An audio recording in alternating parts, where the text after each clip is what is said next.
Today we're going to discuss a particularly favorite topic of mine, and that will be sort of a big history of the ancient world.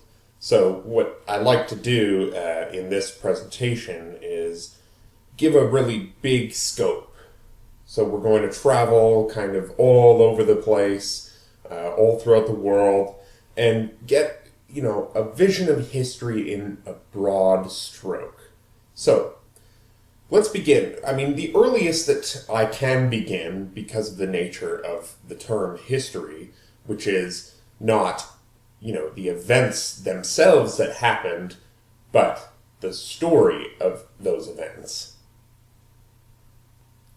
Because of this, we can't go really any further back than about 5000 BC, because we just don't have any records or inscriptions or even archaeological evidence to give us a vision of history in any accurate sense. Now, I know there's a lot of occult archaeologists and alternative archaeologists, people like Graham Hancock or Randall Carlson, and these people, John Anthony West, and my work isn't going to necessarily contradict what they say. I have no intention to. I wasn't there. I just don't know. But for all intents and purposes, we're going to start around the year 5000 and very rapidly shuffle on down the years. As the years progress, the frequency at which events happen will begin to increase. So, let's begin. The Egyptian calendar, which was regulated by the sun and the moon, worked on a 360-day basis. It was divvied up into 12 months, and there were 30 days for each of these. So, if you want to look at this from a more astrological perception, this makes perfect sense because the sky appears at a first glance. The Egyptians were not aware that our Earth rotates on an ellipse. They figured we were in a perfect sphere. So there were 360 degrees in the sky, and these were divvied up by the 12 zodiacs, and then these further were divvied up into 3 decans each. So these made up the 360 days, the 12 months, and the 30 days.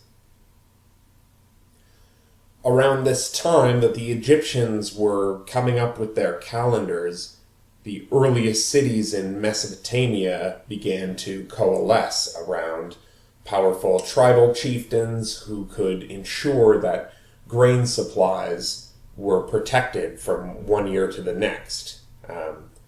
You would fork over a portion of your goods, and they would offer their protection in exchange, or allow you to live. Now, the end of the Paleolithic, around the Mediterranean coastline, is marked around the year 4000. Between 4000 and 3500 BC, we start to see the end of the Paleolithic period. So the Neolithic period in Western Europe begins at this point. People are using stone tools, and eventually they are moving over to copper tools. So we call this the Chalcolithic period, after the New Stone Age. At this time, Sumerians settled on the city of Babylon, and the Babylonian influence became the predominant one in the Eastern Mediterranean regions until about 2000 BC. Their main competition, for the most part, was ancient Egypt. So, Sumerian writing began around this time, and this was done on clay tablets.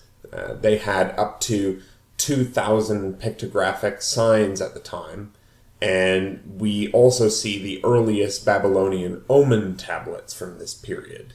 Now, what's interesting is that our tablets that we have preserved today were actually preserved by accident. Most people didn't intentionally fire the clay tablets in order to make them last. They used to just keep a soft lump of clay into which they could write and then wipe it down and then have a new slate to work with. When cities were sacked, however, these big libraries of soft clay tablets would become fired in the burning buildings like inside of a kiln, and we now have things like the Epic of Gilgamesh, which is good for us and not so good for them as they burned alive in their buildings. So in the meantime, white painted pottery in Egypt began to appear, and also in southeastern Europe. Multicolored ceramic ware originated in Russia and reaches China around this time. As far as the sound waves are concerned, harps and flutes began to be played in Egypt. Copper alloys used by Egyptians and Sumerians became a very important commodity and were traded in ingots across massive trade networks. The smelting of gold and silver also begins around this period. In the Mediterranean, Cretan ships are predominant. The first year of the Jewish calendar, according to tradition, is 3760 BC, and this is a very interesting date. There are also a number of disastrous floods which are wiping out the Mesopotamian regions. These may play a role in the stories of Atrahasis, Noah, and Utnapishtim. These are three separate Near Eastern variants of the same story of the flood myth. I mean, these might either be older traditions which harken far back to the melting of the ice caps around the 10,000 BC area, and these could have survived orally and been written down around this period, or they might simply just refer to the floods which plagued the Mesopotamian region during the time that these people were around. Now, let's skip on down to the 500-year period between 3500 BC and 3000 BC. Now we're entering the height of the Sumerian civilization. The Neolithic period begins in Western Europe, and in Egypt, King Menes, the so-called fighter, he unites Upper and Lower Egypt. Now remember, Upper Egypt is in the south and Lower Egypt is in the north. This is based on the flow of the Nile. And he founds the first and second dynasties in Egypt, thus marking the beginning of the Archaic period, which would last until about 2800 BC. In the meantime, over in Sumeria, massive temples and temple building projects are being undertaken. The Temple of Jaina at Eridu is erected. The temple at Al-Ubaid and the tomb of Meskelam-Dug are built near Ur of the Chaldees, which is where Abraham is traditionally said to come from. There is also the famous White Temple, which is built at Uruk. Lyres and double clarinets can be heard playing in Egypt, and the earliest known numerals appear in Egypt. Something that's interesting is that the first date in the Mayan chronology is marked at 3372 BC. So we start to see kind of a mythic time forming in the Mayan chronology at this period.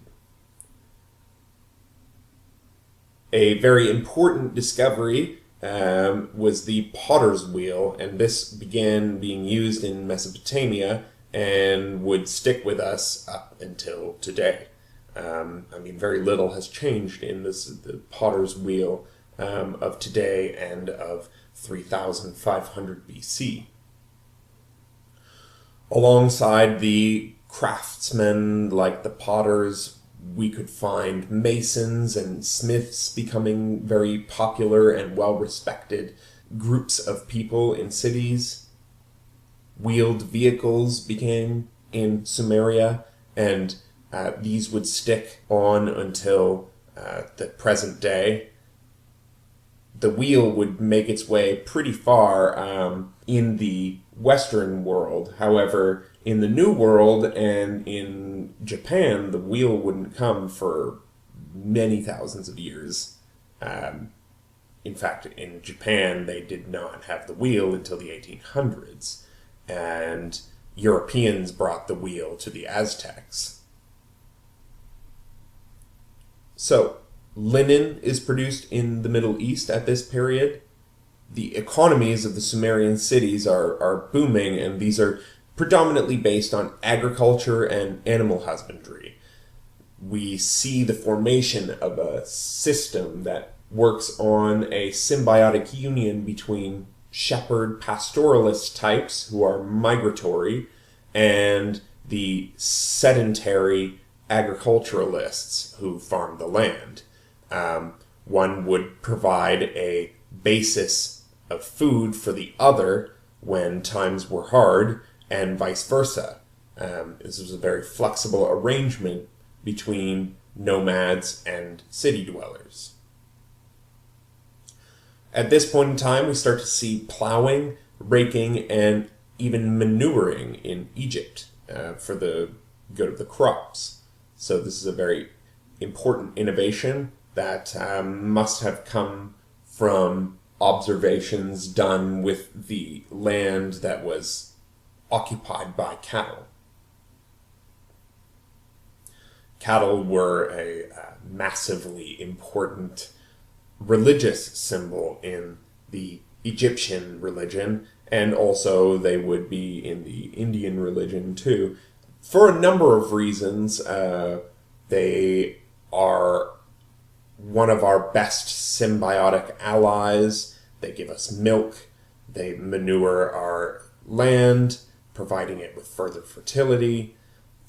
Quite possibly, these piles of refuse could be found to be containing psilocybin mushrooms, which would have been a catalyst to mystical experience.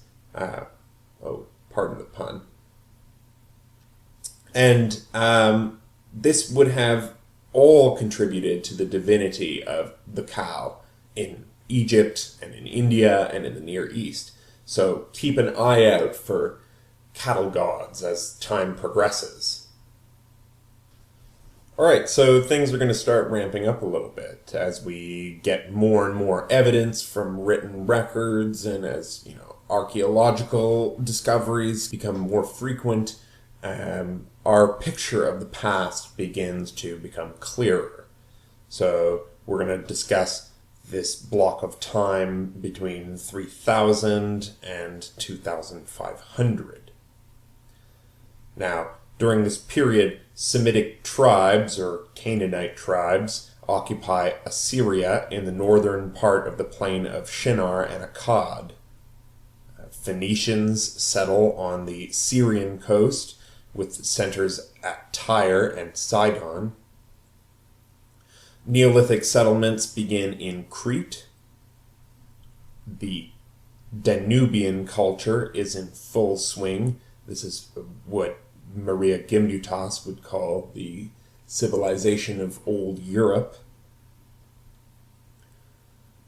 We see the beginning of the period of the so-called Sage Kings in China. Meanwhile, the Old Kingdom of Egypt, which is the 3rd to 6th dynasty, 2815 BC to 2294 BC, is in full swing. We also see the beginning of the early dynastic period of Mesopotamia, which runs from this period on down to about 2350 BC. Gilgamesh is the famous legendary king of Uruk, or Erech, around the year 2750. Shortly after this period, Cheops, the king of the 4th Egyptian dynasty, takes the throne, and the Egyptians invade Palestine as a reprisal for attacks on trade caravans. Mis-Anipada, the king of Ur, is the first recorded ruler in Mesopotamia. During this period, Sumerian poetry lamenting the death of Tammuz, or Dumuzi, the shepherd god, is found. This Tammuz, or Dumuzi, is an astrotheological sun god. He equally represents the sun and the dying and rising of the crops. So, just as the sun rises and dies in the night sky, and just as the sun dies in the winter solstice and rises again in the spring, Tammuz was symbolic of both the death of the crops and the death of the sun.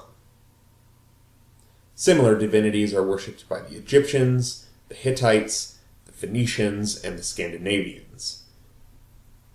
In Egypt, Pharaoh is a god-king, and major religious festivals in Sumeria celebrate the victory of the god of spring over the goddess of death and chaos.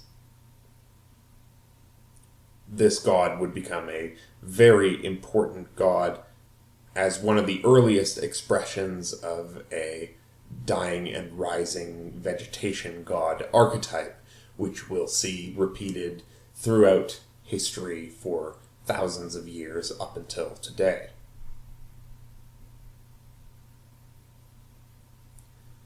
Around this time, we also get the first epic of Gilgamesh.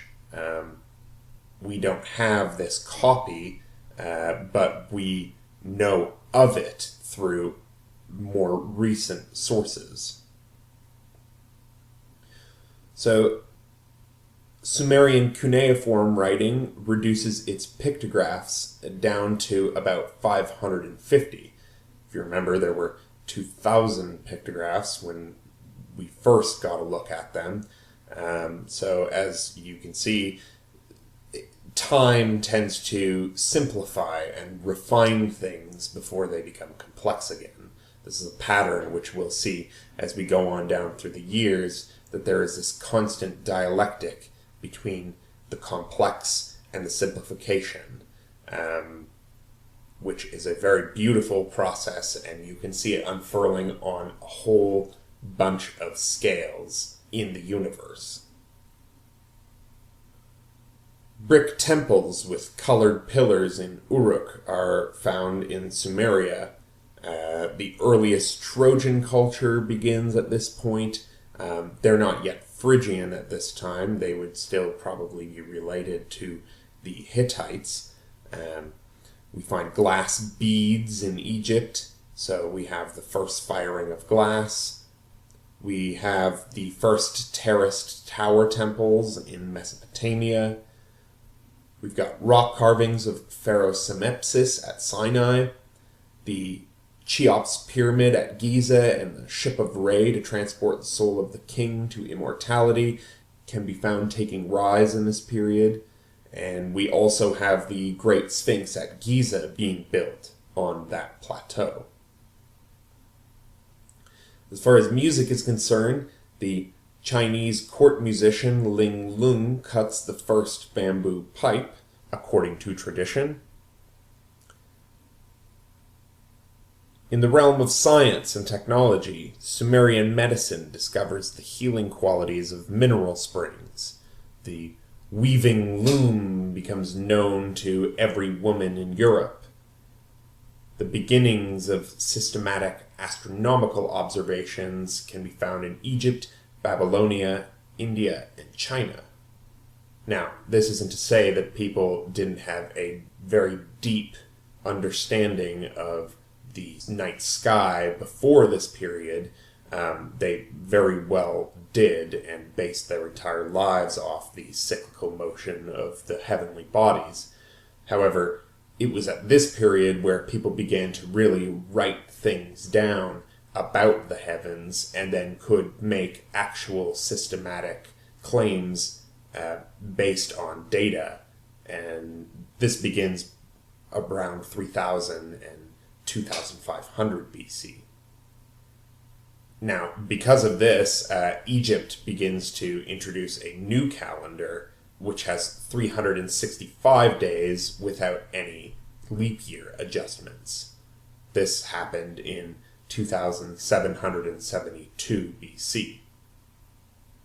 Meanwhile, a great wall is built at Uruk with over 900 towers.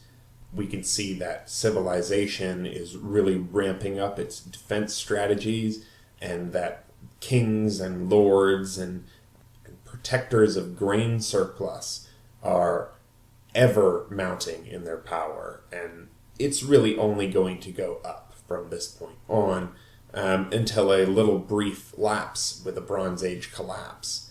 But we'll get to that much later.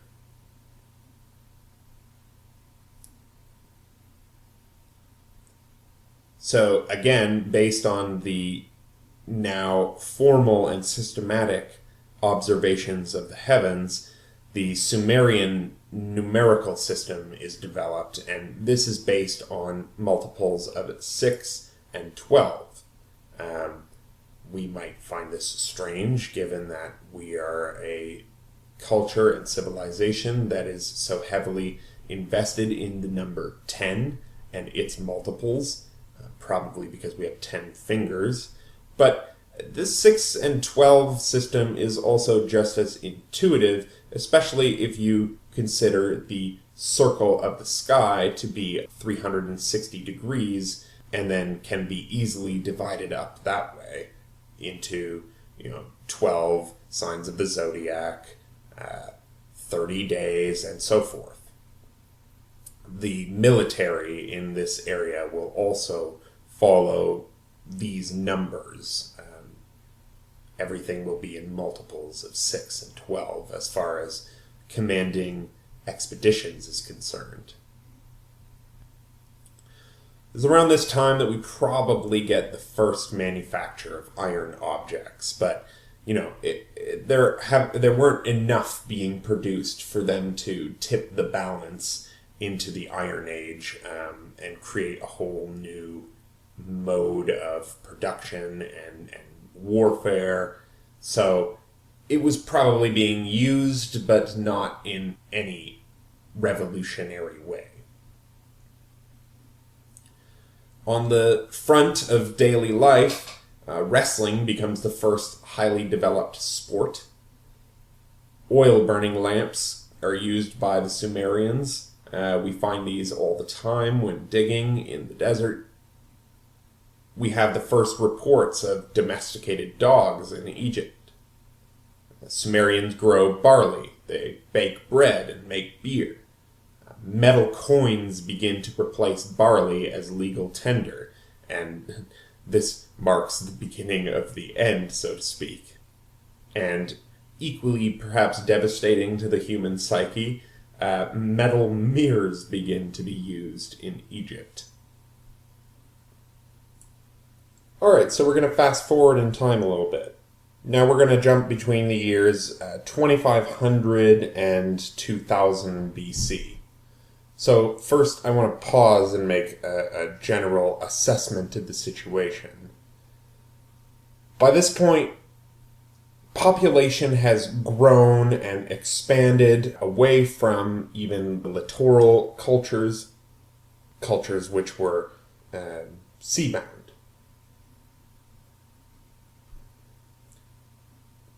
Population has increased to a point where the value of life is beginning to cheapen.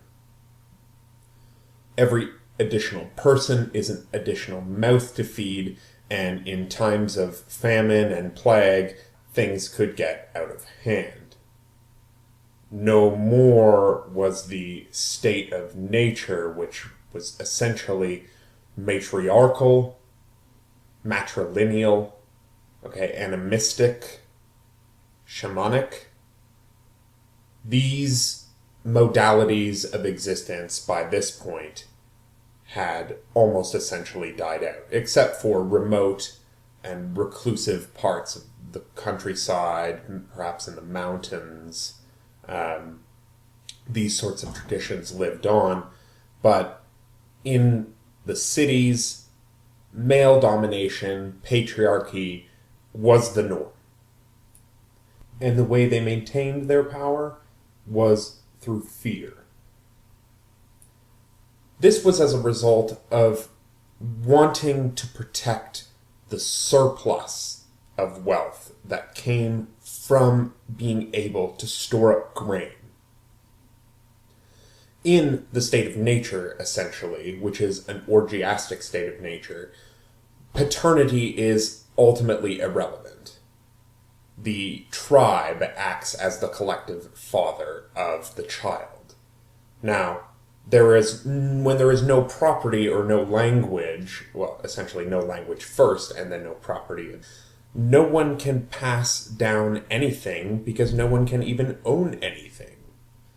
So, once people come into this modality of owning things, this was first brought about by the introduction of language, and then the introduction of record keeping, and then soon after followed things like the divine right of kingship, where one group would subjugate another group in order to extract wealth from them and then keep that wealth, passing on from one father to his son, to his son, to his son.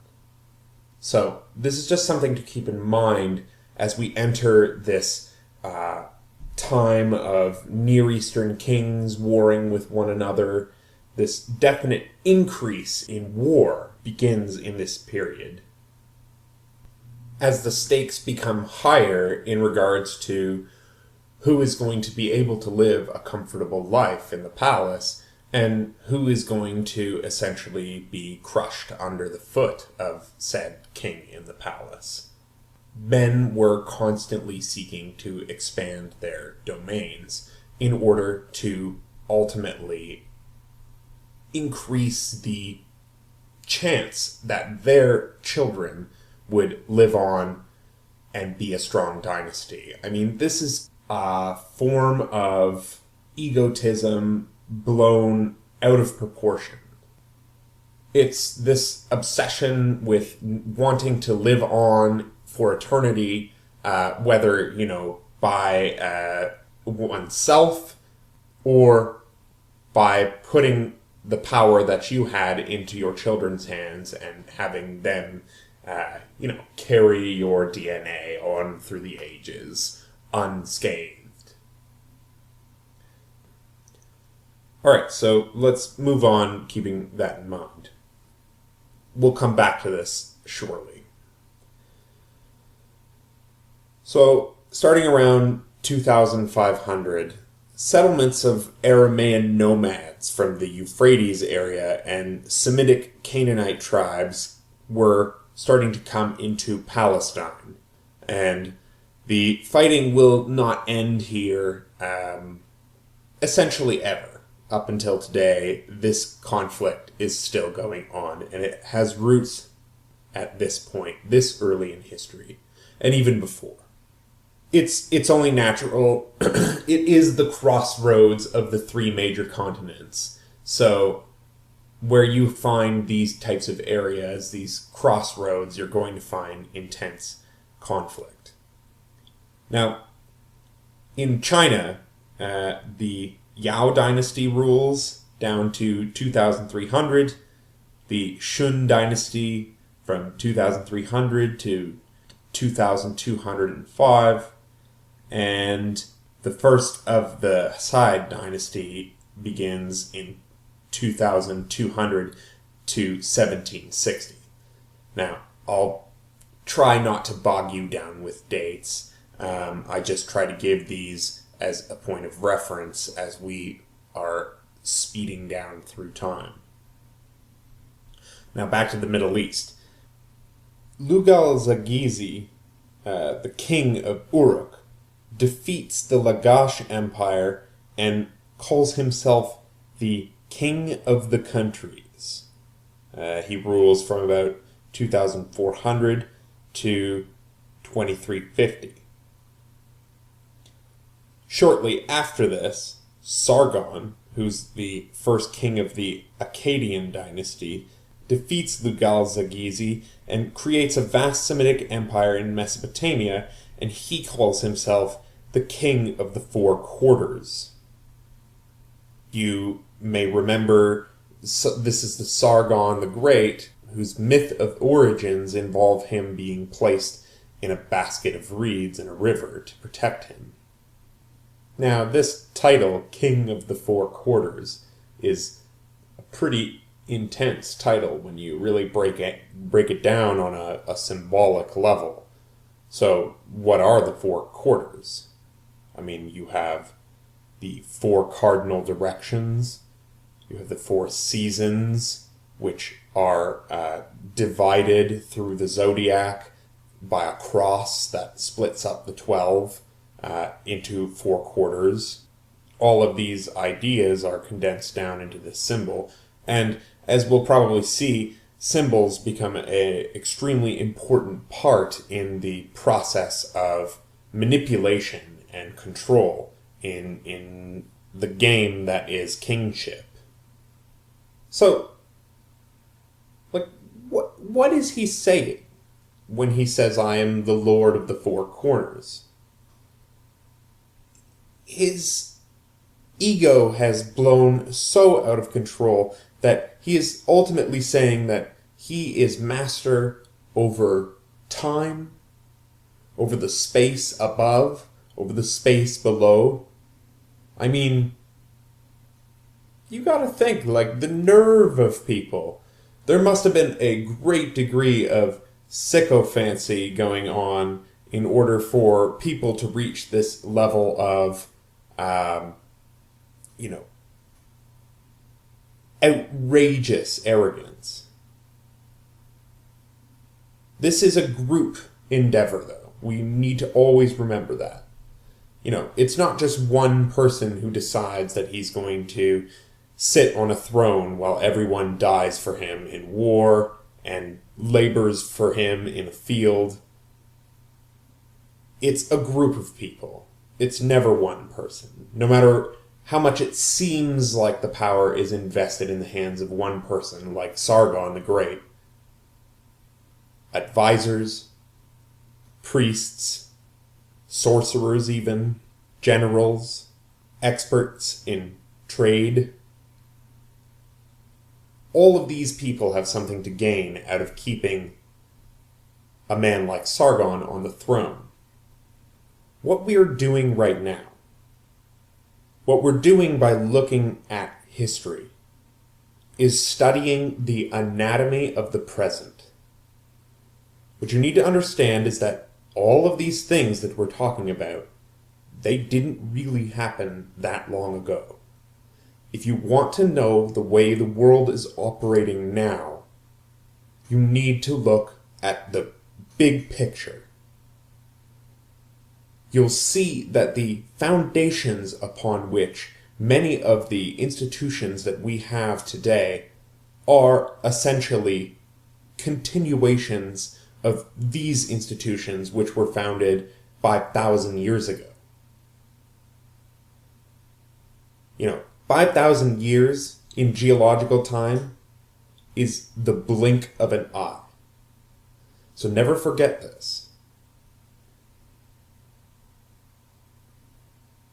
so we're going to go south for a moment. In 2100, Abraham allegedly leaves Ur in Chaldea. The city of Agade disappears, and this marks the end of the Akkadian civilization in Mesopotamia. I want to talk about what's going on in Egypt. This will be the root event of what will later be called the Exodus story. So this is the historical foundation behind the Exodus story. So the end of the Old Kingdom and the beginning of the Middle Kingdom in Egypt occurred with the 11th and the 12th dynasties, which were from 2100 to 1700. As the Middle Bronze Age, around 2100 BC to 1550 BC, unfolded, connections between Egypt and Canaan, the land of the Levant, modern-day Israel, intensified. As early as the 1800s BC, large numbers of Canaanite immigrants began to settle in the eastern Nile Delta. By the mid-1600s, the Semitic population in the Delta that had come from the land of Canaan managed to gain political control over much of northern Egypt. This would be represented by the 15th dynasty. These were called the Hyksos, which in Egyptian means rulers of foreign lands. 2 dynasties later, they were eventually driven out by the 17th dynasty from Upper Egypt, down south. And following this, the 18th dynasty led a series of campaigns into the land of Canaan in order that the Hyksos might never return. So this Hyksos invasion of Egypt is relevant to the history of Israel insofar as it may well have provided the foundation for the Exodus narrative. However, it doesn't really line up chronologically with the events recorded in the Deuteronomistic histories, which is the story of Joshua and the invasion of Canaan. So what we have is a group of foreign invaders who come in. This may be reflected by the story at the end of the story of Joseph, where his brothers come to escape a famine, and they come and settle in the lands of Egypt, and then they grow numerous, and they take hold of Egypt, and are eventually cast out. Egypt for Egyptians, whatever that means. But there is some historical basis at a period this early for the Exodus story. The first libraries in Egypt changed their script from Sumerian style, from horizontal and left to right, to the Semitic style, which is vertical and from right to left. In Egyptian literature, lamentations and skepticism can be found concerning the meaning of life itself. Epic poetry begins in Babylonia, which celebrates the recreation of the world. The Enuma Elish. The snake and the bull have clearly become highly religious symbols in early Minoan culture on Crete, in the cult of Isis and Osiris in Egypt, and in the cult of Ishtar, who's worshipped both as a goddess of love and war in Mesopotamia. In India, the Indus Valley Civilization begins around this period. The early Minoan period begins in Crete, and the Dolmen period of the Scandinavian Neolithic begins. This period sees both the height and the total collapse of Sumerian Akkadian art. We find painted and black pottery in China. Chinese music at this point has a 5-tone scale. Egyptians discover the use of papyrus. Egyptian ships import gold from Africa. Maps are made of Babylonia. The bow and arrow begin to be used in warfare. And in China, the equinoxes and solstices are formally determined. Again, there's no doubt that they would have known these things beforehand. We just didn't have written evidence for it. So they didn't factor into our history until this point. That isn't to say that it hadn't been happening. They changed their lunar year of 360 days to a variable sun-moon cycle. Around this period, we have the oldest pictorial representations of skiing. We have carvings on rocks found in Norway with people skiing on them. This is where we get the earliest Egyptian mummies. Ironically, the earlier ones are in better condition than the later ones, with all the work done on them, because the earlier ones were just stuck in the sand, and that did a far better job of drying these bodies than any embalming and mummification process that the Egyptians used later on.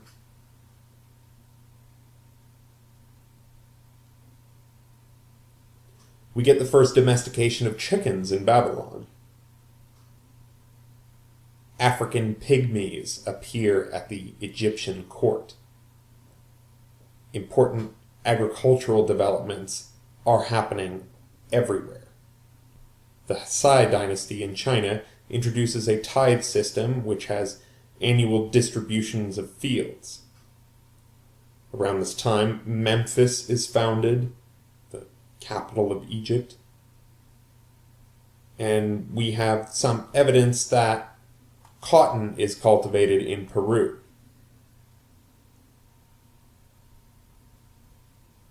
Indo-European tribes living in Asia Minor start to band together to create a single kingdom called the Hittites. The Hittites attack and plunder Babylon. Sesostris III, who's from 1887 to 1849, invades Canaan. This is the attacks back into Canaan that I was talking about. Hammurabi, the king of Babylonia, reunites his kingdom. This is the famous Hammurabi, wrote the Code of Hammurabi, the basis of all legal documents in the Western world. That was in the 18th century BC. In China, the Shang dynasty takes over. There is much social unrest in Egypt. Hittites raid into Syria. Under Hammurabi's son, there is a great decline in the Babylonian Empire.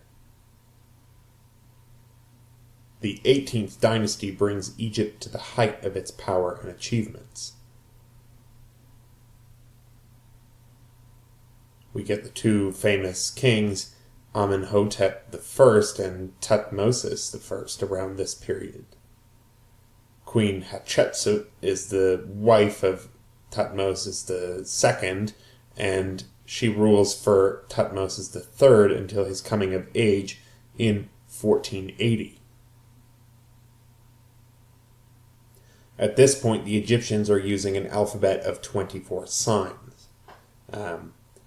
The story of Sinuhe is the oldest form of a novel, and it was written in Egypt around this time. We get the beginnings of the Semitic alphabet in this era. We get the first Hittite cuneiform inscriptions. So the Hittites were now writing their Indo-European language with a script originally designed for a Semitic language. It's very interesting. As far as religious developments are concerned, Marduk becomes the god of Babylon. Stonehenge in England is still a center of religious worship. The Egyptian Book of the Dead, which is a collection of religious documents of the 18th Egyptian dynasty, comes together. Thutmose I builds the first tomb in the Valley of the Kings. During this period, we have the Middle Minoan period in Crete, the Bronze Age in Britain. The oldest palace is built in Mycenae. It's on the Greek mainland. We find elaborate royal tombs in Middle Europe. The first palace of Minos, Aknossos, on Crete. This palace would be the inspiration behind the labyrinth in the story of Theseus and the Minotaur.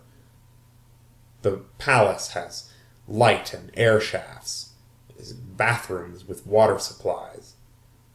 Speaking of labyrinths, the Great Labyrinth of Egypt is built by Amenemhet III. We finally have the Bronze Age reaching Western Europe in this period.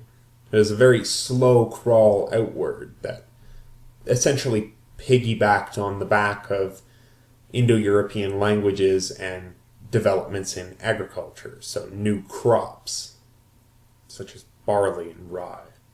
We have the first report of trumpets being played in Denmark. We have religious dances in Crete, with people doing, flips over bulls, sort of like the modern-day bullfights that take place in Spain. We have percussion instruments that are added to Egyptian orchestral music. Babylonia uses highly developed geometries as basis for astronomical measurements. By this time, the signs of the zodiac, as we understand them, have been put into place. Egyptians use knotted rope triangles with quote-unquote Pythagorean numbers to construct right angles.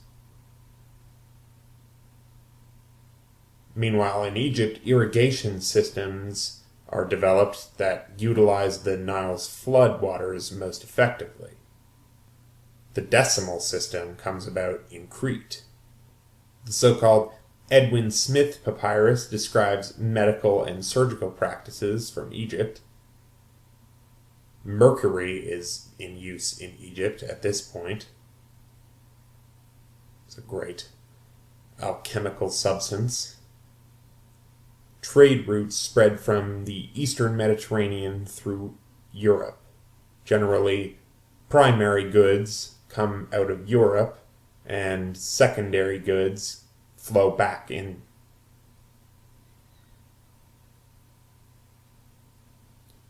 We have the use of contraceptives in Egypt at this point. Horses are being used to draw vehicles, chariots. These chariots then will become the tanks of the ancient world. They'll be the primary mode of combat through which Near Eastern kings and Egyptian kings and Hittite kings will acquire victory over one another. it's also allegedly through the chariot that the Aryan civilization, as they're called, will come to invade the Indus Valley and bring Sanskrit as a language into the Indian subcontinent.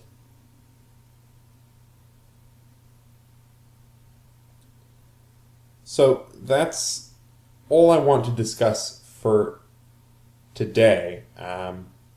We'll come back to this later in another session, and I will continue our journey through history together. So don't forget to look for another installment soon.